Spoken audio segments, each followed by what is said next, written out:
যতদিন প্রয়োজন ইউক্রেনের পাশে থাকার আশ্বাস দিয়েছেন যুক্তরাজ্যের প্রধানমন্ত্রী কিয়ার স্টারমার। লন্ডনের 10 নম্বর ডাউনিং স্ট্রিটে ইউক্রেনের প্রেসিডেন্ট ভলোদিমির জেলেনস্কির সঙ্গে অনুষ্ঠিত দ্বিপাক্ষিক বৈঠকে একথা জানান তিনি। এছাড়া ইউক্রেনকে প্রতিরক্ষা ব্যবস্থার উন্নয়নে ঋণ দেওয়ার ব্যাপারেও সম্মত হয়েছে ব্রিটেন। আফসানা নীলার ডেস্ক রিপোর্ট।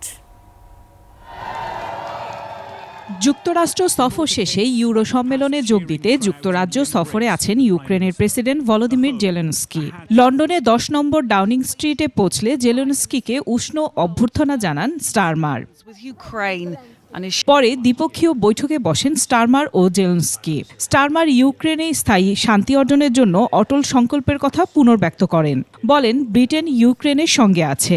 বিবিসি জানিয়েছে, ইউক্রেনের প্রতিরক্ষা ব্যবস্থার উন্নয়নে দেশটিকে 2.26 বিলিয়ন পাউন্ড ঋণ দেওয়ার ব্যাপারে সম্মত হয়েছে যুক্তরাজ্য।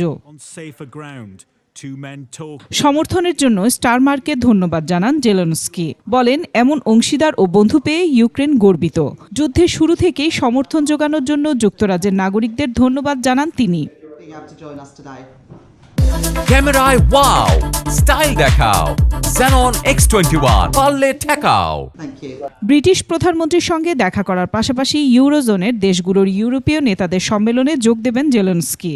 এই সম্মেলনের আয়োজন করেছেন কিয়ার স্টারমার। ইউক্রেন এবং রাশিয়ার মধ্যকার যুদ্ধ অবসান নিয়ে সম্মেলনে আলোচনা চলবে। এর আগে শুক্রবার হোয়াইট হাউসের ওভাল অফিসে মার্কিন প্রেসিডেন্ট ডোনাল্ড ট্রাম্পের সঙ্গে বৈঠকে উত্তপ্ত বাক্য বিনিময় হয় জেলেনস্কির। ট্রাম্পের সঙ্গে বিরূপ সম্পর্কের প্রেক্ষাপটে জেলেনস্কিকে সমর্থন দিচ্ছেন ইউরোপীয় নেতারা। আফসানা নীলা, ডেস্ক রিপোর্ট, 21 টেলিভিশন।